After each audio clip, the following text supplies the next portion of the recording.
Expresar la palabra de Dios es exponer lo que Dios dijo antes, lo que Dios está diciendo ahora y lo que Dios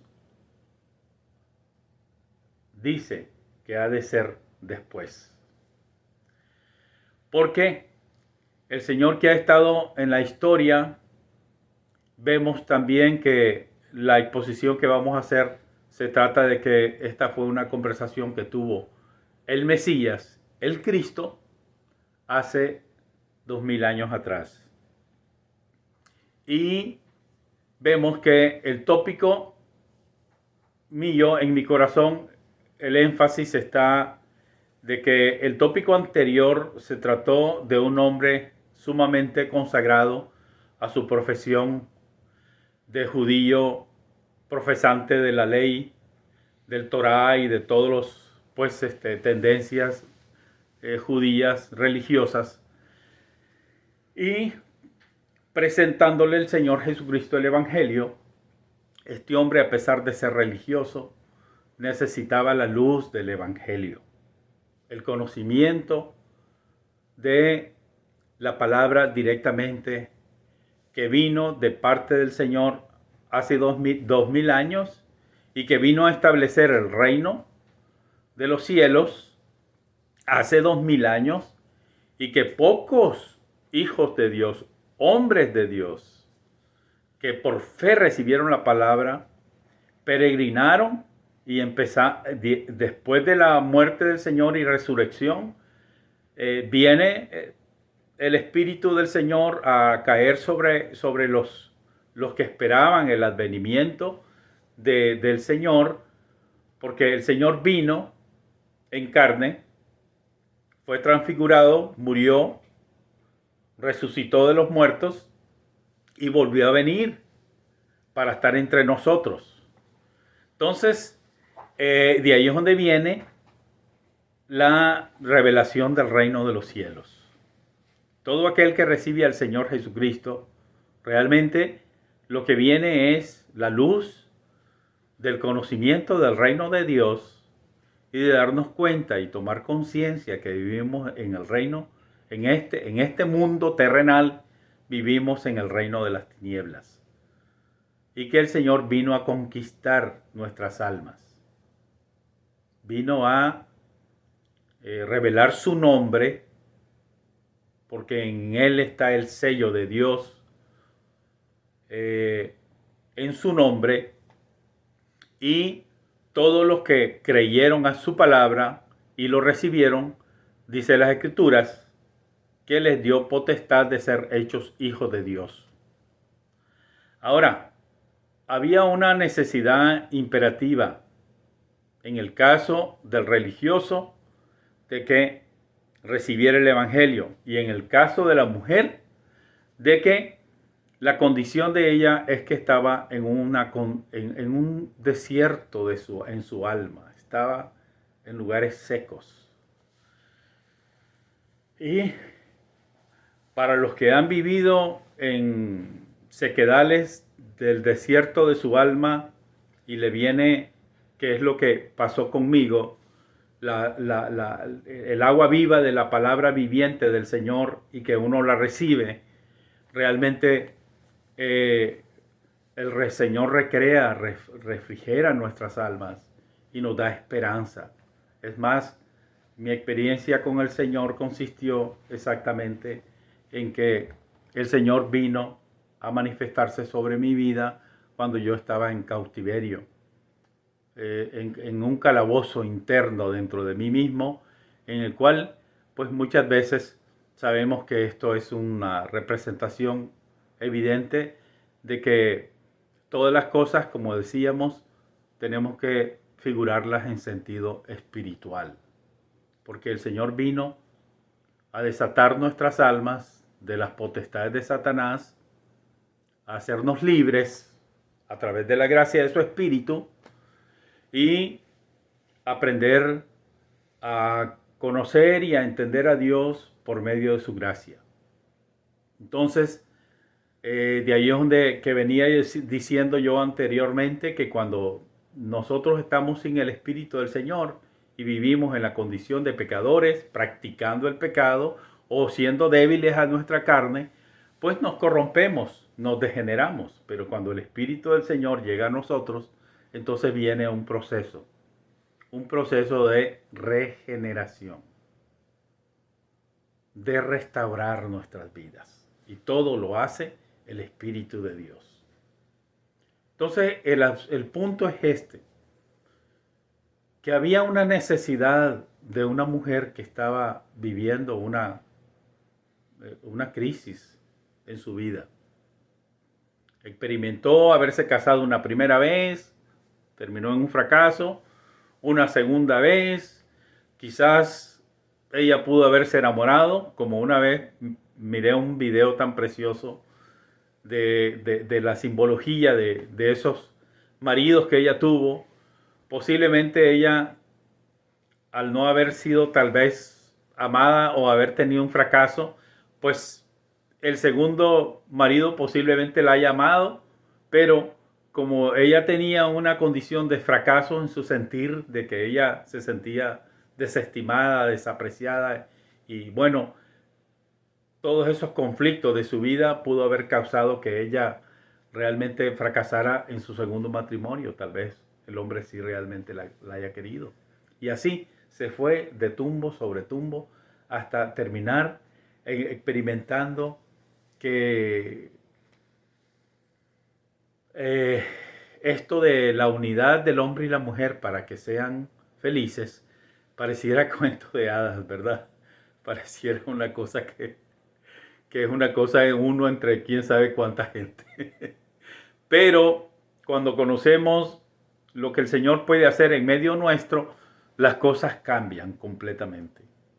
El Señor nos enseña, lo primerito que yo aprendí a darme cuenta en relación con mi compañera es darme cuenta que todos traemos una impronta de nosotros mismos, de lo que somos, de lo que queremos, de que vemos por un lado y muchas veces la dejamos a la mujer relegada y ella ve las cosas de una manera en que puede ser la ayuda idónea, apropiada, especial para nuestras vidas y muchas veces nosotros no deparamos, no hacemos casos. Y ahí empieza el batallar de la vida matrimonial porque termina siendo algo que tenemos que descubrir. Una de las cosas que nos delata completamente a nuestras vidas, a todos, es que somos muy centrados en nosotros mismos. Muchas veces somos necios, somos obstinados. Estamos en lo nuestro y en lo nuestro y en lo nuestro. Hasta que muchas veces, por no contar con nuestra compañera, muchas veces hasta nuestras decisiones terminan siendo muy equivocadas. Hasta que nos tumbamos del burro en que estamos montados, aterrizamos y muchas veces se llevó tiempo y años en reconocer que verdaderamente tenemos que saber escuchar a la otra persona. Y si nunca escuchamos a la otra persona y siempre nos quisimos escuchar a nosotros mismos, ahí está la desgracia del por qué los matrimonios terminan en un fracaso.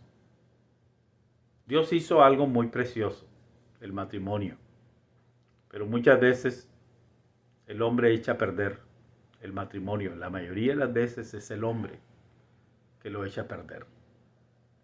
Pocas mujeres son las que verdaderamente pues no tienen madera para pensar en fidelidad, sino que están pensando en otras cosas, en las pasiones y los deseos de la carne, así como le sucede también al hombre, mayormente. Pero el punto es la condición en que esta mujer es simbólica. Ella representa una condición tanto de su vida personal como su vida interior espiritual, que era lo más importante que ella necesitaba darse cuenta, que lo que necesitaba es la palabra de Dios, la palabra de verdad, la palabra que traspasó su corazón, porque era una mujer que estaba en las soledades. Y evidentemente no hay cosa más preciosa que puede experimentar un ser humano que en las sequedades de su propio desierto, de su vida, el Señor llene nuestras vasijas de aguas vivas. Y eso es precisamente lo que le sucedió. Ella tenía un problema de índole religioso, aparte de dentro de la perspectiva moral de su vida. Básicamente el problema interior de su alma era lo más importante, que ella necesitaba descubrir dónde estaba, cómo estaba y cómo había terminado. Y es precisamente lo que el Señor le vino proyectando a través del Evangelio. Ese es el fin del Evangelio. Abrir nuestros ojos, que abramos nuestro entendimiento, que ensanchemos nuestro corazón hacia Él, que lo reconozcamos como la palabra viva que bajó del cielo, como lo que Él es, el Mesías de Dios, el Cristo. Ahí había una condición histórica que se remonta en tiempos de 900 años antes de la venida de Jesucristo. ¿Qué es lo que había pasado ahí en Israel en el tiempo en que el Señor Jesucristo vivió? El punto es este, de que todo muchas veces pues termina, todas las cosas que nosotros tocamos santas y nosotros carne y sangre se mete en las cosas divinas, increíblemente todo lo echamos a perder. El Cristo vino y hace 2000 años atrás y fue rechazado por los judíos. Y hasta el día de hoy sigue siendo rechazado. Y ahí es donde vienen los conflictos que la humanidad tiene y que tenemos.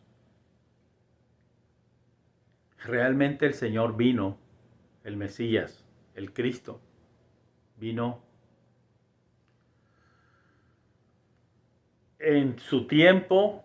¿Cómo estaban los judíos en su propia nación? Habían sido conquistados por los romanos. ¿Y por qué tantas conquistas que sucedían contra Israel? Porque desobedecían la palabra de Dios. Porque tenían en poco los mandamientos. Realmente todo aquel que le da la espalda al Señor camina con sus ídolos, con sus dioses, ajeno de conocer al verdadero Dios y tener el privilegio de entender lo que es la vida eterna. Que la vida eterna no es nada más y nada menos todas las cosas eternas que permanecen para siempre.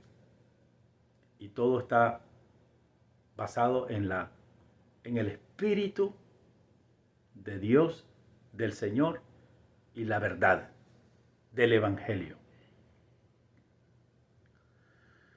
Entonces el Señor vino pues a concientizarnos del conocimiento de Dios.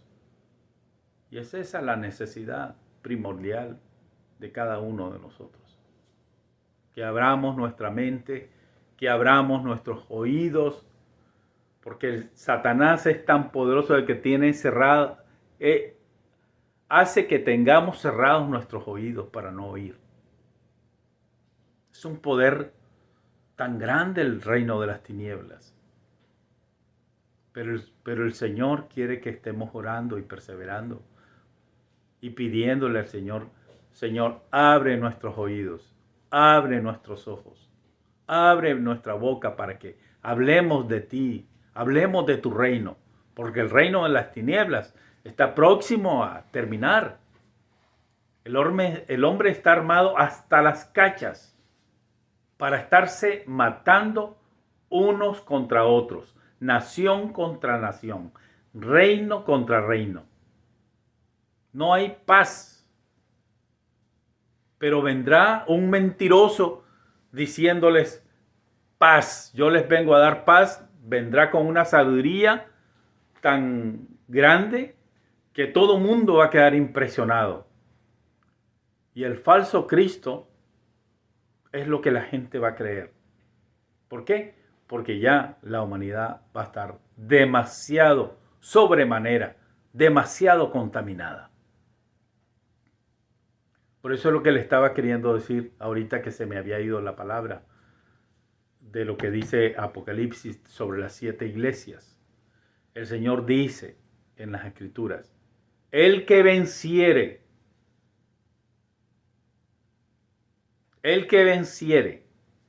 le dice a cada una de las iglesias, el que venciere, 7 veces dice el Señor, al que venciere. ¿Y nosotros cómo vencemos al mundo? ¿Qué es vencer al mundo? La fe en aquel que venció al mundo. Esa es nuestra fe. El que vino a establecer el reino de los cielos. Y el reino de los cielos aquí está en medio de nosotros y está oculto, no se ve. Porque es espiritual. La mujer samaritana estaba sedienta de aguas vivientes. Y el Señor mismo le dice, el que te habla, yo soy el que te doy agua viva.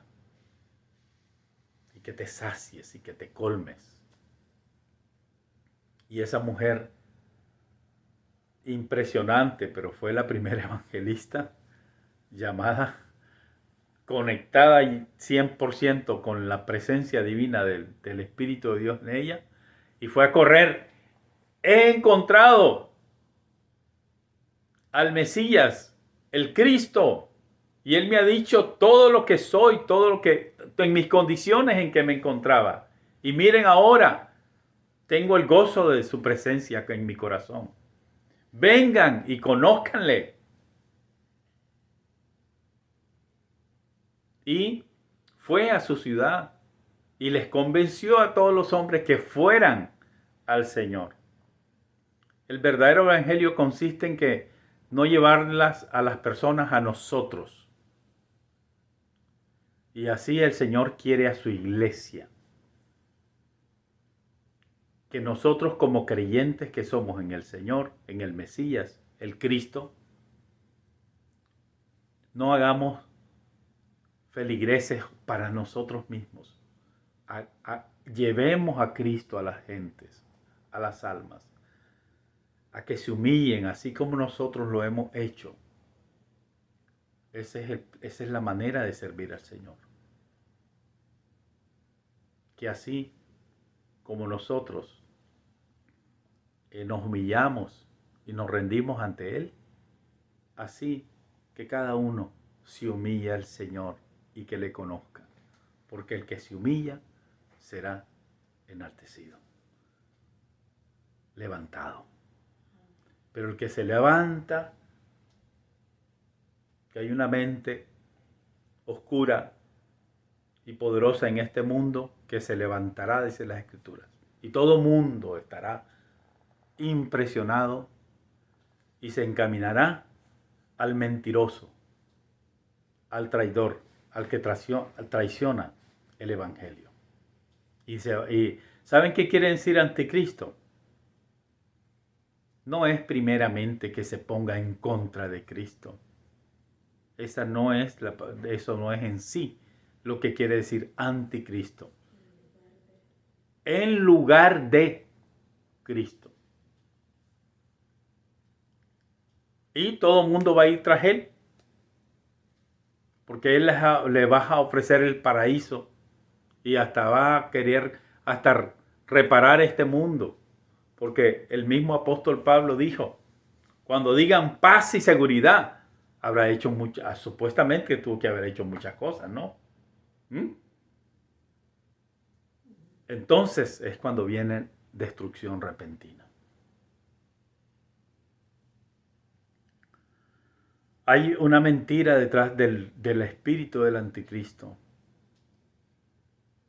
Hacerle creer a todo el mundo que Él es veraz y con una convicción tan tremenda que a todo mundo va a dejar impresionado que es la verdad está en este hombre.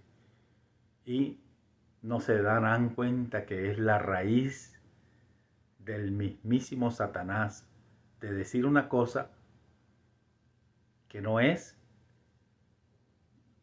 exponiendo aún, diciendo que Él es la verdad, pero que Él es la esencia de la mentira, del fraude, del engaño, del error, del espíritu de error que dice las Escrituras, que permitirá todos aquellos que realmente le dieron la espalda al Señor, porque Él mismo permitirá que el anticristo se manifieste. ¿Por qué? Porque no recibieron la palabra del Señor, no creyeron al Señor. Por eso se extraviarán y se perderán. Por eso es que nosotros tenemos que estar alertas, sobrios, velando, porque vendrá el mismísimo Satanás a hacerse enemigo de nosotros los creyentes. Porque todos los creyentes debemos de ser columna y baluarte de la verdad. Pero, ¿qué es lo primerito que hacen los anticristos y los falsos ministros y falsos profetas y falsos maestros y falsos apóstoles? ¿Qué les ofrecen? Cualquier cantidad les prometen tantas cosas a las gentes y la gente va tras lo que el ser humano les promete. ¿Y en qué termina todo eso? Entonces, el ser humano creerá la mentira porque no quiso aceptar la verdad, porque traiciona el evangelio, el verdadero evangelio que vino a través de nuestro Señor Jesucristo. Entonces, se hace evidente pues que toda esta gran calamidad que ha de venir sobre el mundo, de darse de trancazos los unos contra los otros, entonces de las mismas cenizas de tantas cosas que sucederán, es que es básicamente estamos en vísperas de ver ante nuestros propios ojos que todos los reinos de este mundo caerán, como ya cayeron muchos reinos y muchos imperios en épocas atrás. Entonces estamos a punto de presenciar la culminación de todos los reinos de este mundo. Y que todos aquellos que pusieron su esperanza en Dios serán salvos. De ahí es donde viene la palabra ser salvos. ¿De qué?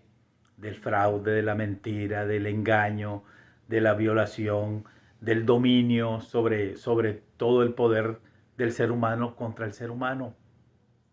Eso es lo que es el espíritu del anticristo. Y contra todo esto es que debemos nosotros de huir. Dice el Señor, huir. Salgan fuera. Dejemos de ser religiosos y de estar haciendo prácticas que si no estamos experimentando la obra y gracia del Señor operando en nosotros para ser transformados, entonces, ¿qué estamos haciendo con tantos hábitos y que tantas costumbres y tantas ceremonias y tantas tradiciones si realmente no estamos siendo transformados por el Espíritu de Dios en ser otras personas, las personas que Dios quiere que realmente seamos. Porque eso es lo que es profesar nuestro conocimiento de Dios. Amor a nuestro Padre eterno por el Espíritu Santo del Señor que ha sido dado a nuestros corazones, y amor a nuestro prójimo, a nuestros seres queridos, a nuestra familia, a nuestros primos, hermanos, hermanas, siervos de Dios, siervas de Dios, los que predican al Señor y que lo aman y que le sirven con corazón temeroso y en humildad, porque para servir al Señor no podemos ser altivos ni soberbios, ni pretenciosos, menos aún pretender ser lo que no somos, que es exactamente el problema que tenían los judíos en tiempos de Cristo. Pero dejemos que el Señor esté trabajando en nosotros, así como lo hizo con esta mujer, y que le dio el refrigerio de darle esperanza de una vida de restauración. Amén. Bueno, creo que hasta ahora, por el día de hoy, continuamos compartiendo. Dios les bendiga.